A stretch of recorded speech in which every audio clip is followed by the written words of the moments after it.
ခုကာလာပစ္စည်းတွေကတိတ်မရှိဘူးပေါ့နော်ပစ္စည်းအဝင်တွေကအများကြီးပဲမရဘူးရှိတဲ့ပစ္စည်းလေးတွေပဲ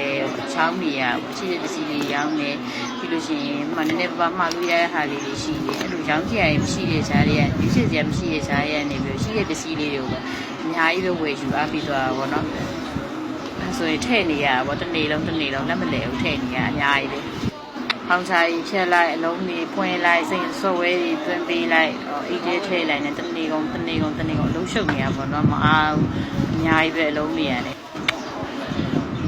ဒါဆိုရင်ဟောပေါ့နော်နောက်ဆုံးအဆင့်ဖောင်ချာတွေပဲဖြတ်ပြီးဆော့ဝဲထည့်ပြီးဆော့ဝဲတွေလည်းထည့်အမှန်မကွဲတွေလည်းကက်အကုန်လုံးအပြီးစီးကိုအိတ်တွေ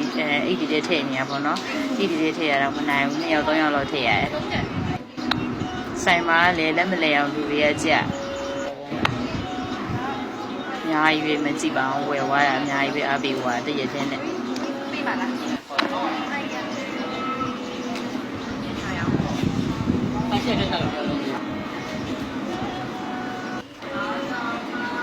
စ္စည်းအများကြီးထည့်ပေးရင်ကောင်းမလေးချွတ်လေးနောက်ဆုံးမှပါတယ်ဆုံးဖြတ်ကြည့်ပြီနော်တနေ့ကုန်ပစ္စည်းတွေထည့်တာပြင်မန်းကြီးရဲ့ရုပ်ကလေးတွေ